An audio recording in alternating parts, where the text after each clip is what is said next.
Hey, what's going on, guys? Radar 25 here with another episode reviewing the week in wrestling. Today we're going to review and go over Friday Night Smackdown from Valentine's Day. Gonna start this video off by just saying that it wasn't the best episode of Smackdown I've seen. The best part about it was just a small comedy angle between Otis and Mandy, to be honest with you. It was kind of a lackluster episode of SmackDown. But nonetheless, we're going to go through it, we're going to go over it, and I'll let you guys know what I think about what's going on the Blue brand and what I see going forward. Alright guys, before I get into the video though, I want to remind you guys to hit that like button on the video and hit those subscribe and notification bells so you can stay up to date on everything that I'm uploading and my live streams on YouTube. Also, get at me on Twitter, follow me there. I'll put the link in the description below, and I hope you guys enjoy the video, and let's get started.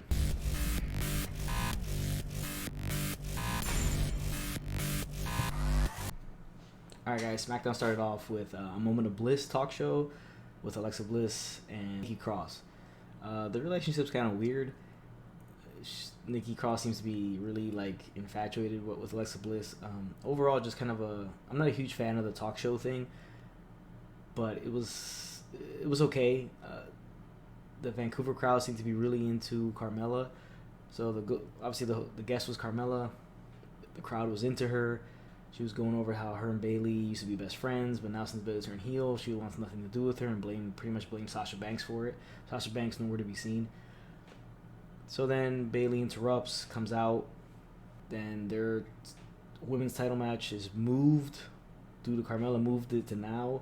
So they open the show with that. Kind of a weird segment. It was kind of awkward. More on the Nikki Cross part.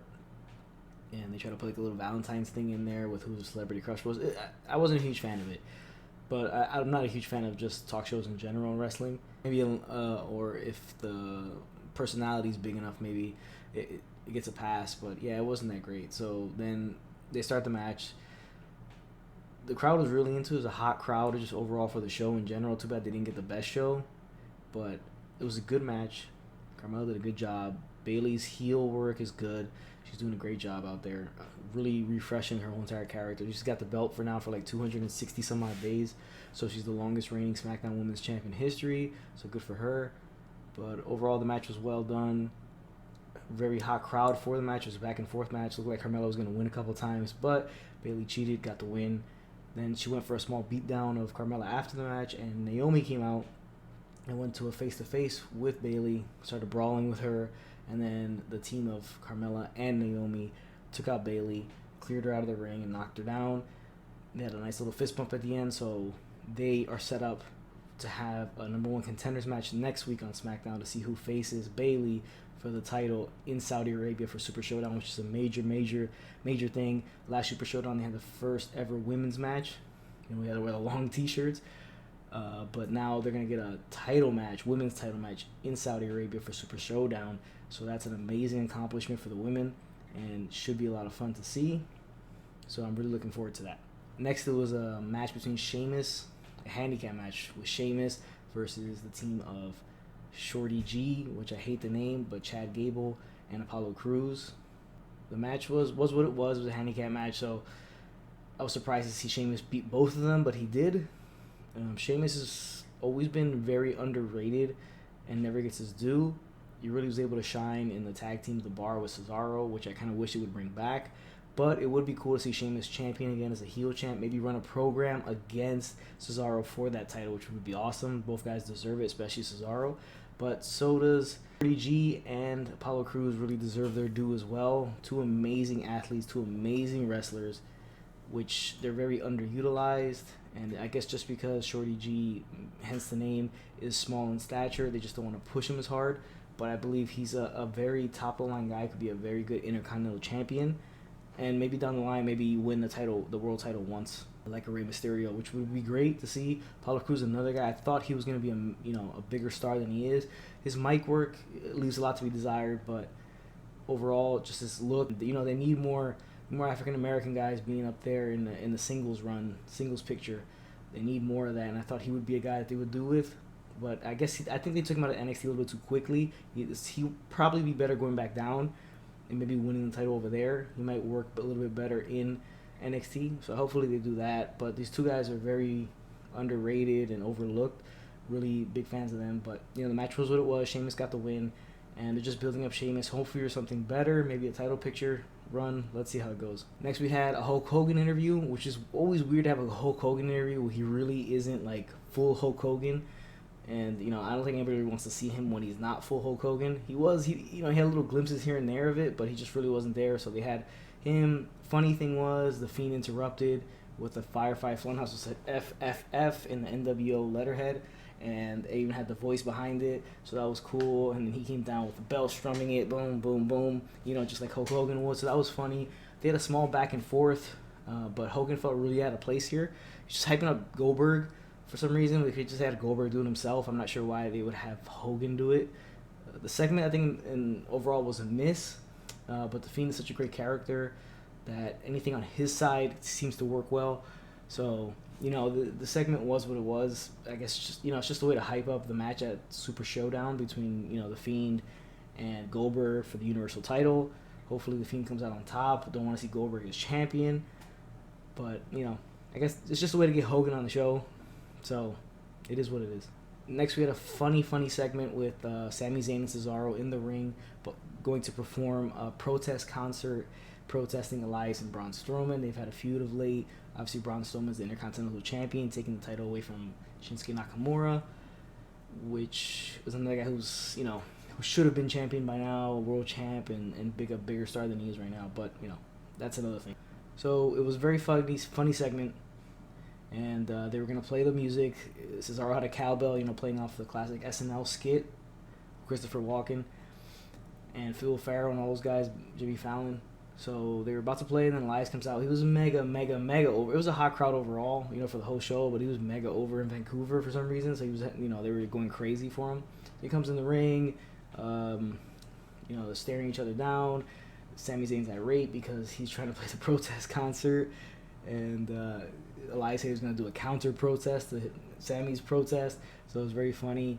They also played off the cowbell with Cesaro really getting into it, really being really animated, with the cowbell. So that was funny. And then Sami Zayn throwing the cowbell down and saying, "We don't need any more cowbell." It was a funny segment.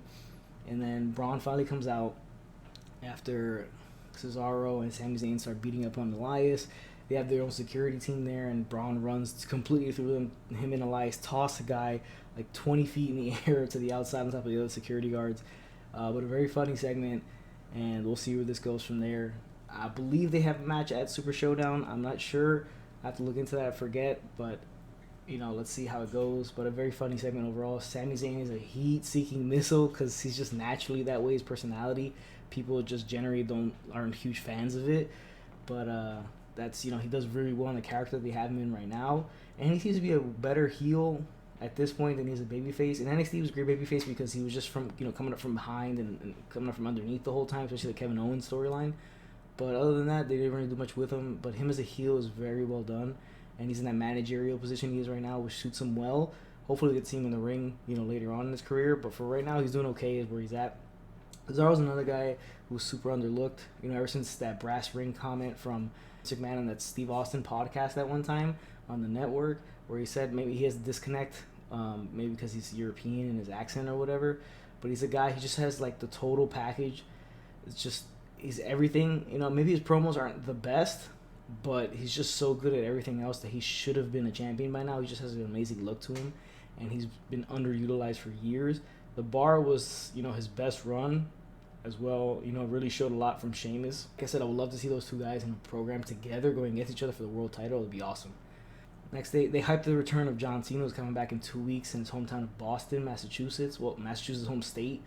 But he's going to come back, and we'll see. Probably have a Mania match against who? I don't know. The rumor is right now it's going to be Taker versus AJ Styles. But maybe they'll do Cena versus AJ. Those guys always had great matches together, a lot of fun. So hopefully they'll do that or something else. I'm not sure, but let's see. We're just going to wait and see what's in store for him at this year's Mania. Okay, guys. Next, we had the real main event of the show. Now, this storyline, I don't know how it's so popular. It's just Otis to me. Look at him, and I just see Chris Farley. Is who he looks like to me. Chris Farley is was hilarious, and Otis just reminds me so much of him. His mannerisms, his faces, and everything like that. He just reminds me of him. He's like wrestling's Chris Farley. So obviously Mandy Rose is an absolutely beautiful woman, and anybody would be in love with her. But he is, and all the funny stuff that's happened when he's caught her, and it's at, the Royal Rumble. He came out of the ring, she landed on top of him. He threw her back in the ring, stuff like that. He caught her a couple weeks ago, and they had a real funny moment. The stuff with the fruitcake was funny, all that stuff. So they're going to have their Valentine's Day date. Everything seems to be looking like it's going to work. They have a lot of backstage segments with him and Tucky. And they're real funny. And he's super nervous. And he shows up to the restaurant. And Mandy Rose is there waiting for him. And then when he gets to the restaurant, he has a bouquet of roses in his hand. And he asks the maitre d', is a peach. I think those are a peach, waiting for her there. And he says yes. And then you think he's going to show up there. But before he does, she gets a tap on the shoulder, and she thinks it's Otis, but it's actually Dolph Ziggler, the son of a bitch.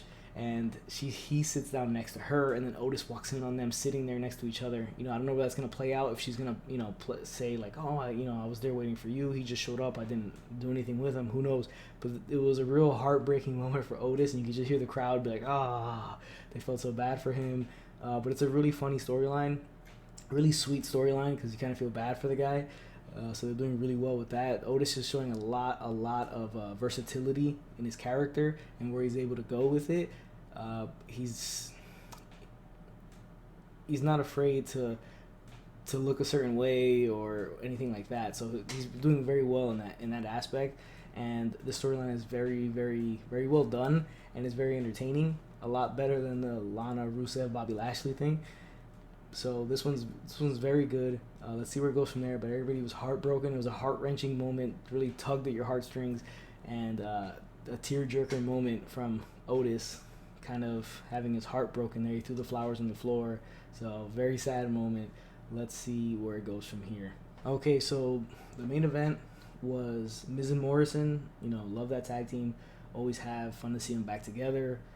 Hopefully make a tag team title run if they're not going to go the separate ways and singles. But it was them two versus Roman Reigns and a mystery partner. The mystery partner ended up being Daniel Bryan, super over as per usual. So they had a tag team match. It was kind of a lukewarm tag match. We had King Corbin buy a ticket. I believe suspended for dumping water. Whoever has what guy goes to a wrestling event and has one of those souvenir cups with just water in it? It makes no sense. But he poured the water on top of the guy, and he got suspended, I believe, for the week and fined. So he bought a ticket, and he was in the crowd watching the match. So they have a match coming up at Super Showdown between Reigns and Corbin. So they're just building towards that.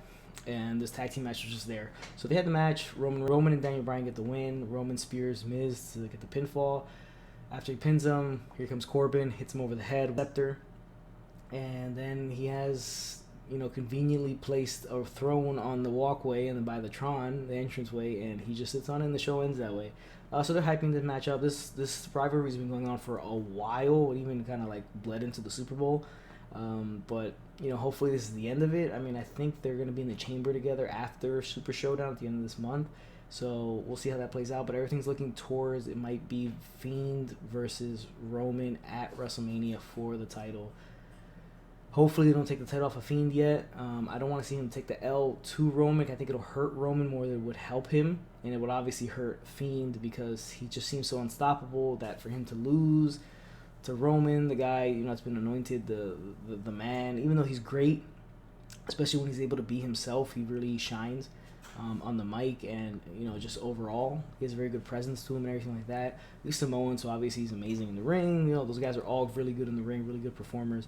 But when they give him too much to read off of, he comes off bad. So when they let him be himself, he comes off a lot better. So that rivalry is still going on. Hopefully it's the end of it and they move on to other things. But, it was, like I said, an uneventful episode of SmackDown other than the Otis, Mandy Rose, Dolph Ziggler love triangle thing going on there. But, we're looking forward to next week where they have the number one contender match between Naomi and Carmella to see who face Bayley at Super Showdown. I believe Goldberg is going to be on there next week as well. So hopefully it's a better episode. But this one had a lot of filler in it, and it just wasn't the best episode. But let's see what happens. I hope Bayley's still champion going to Mania. I want her to have a lengthy title run because I believe she deserves it. And I'm assuming the inevitable meetup between her and Sasha is gonna happen. Even though they're friends right now, I'm pretty sure it's gonna end. And let's see where things go. Fiend, Roman, and I'm not too sure what else will do with the Intercontinental title at Mania. Let's see what happens. But Friday Night Smackdown from Valentine's Day. I'll come back to you guys with a review and recap of NXT TakeOver Portland this Sunday, and we'll go over that and see where things lead us to. And then we got Monday Night Raw coming on Monday. So I appreciate you guys sticking around watching the video.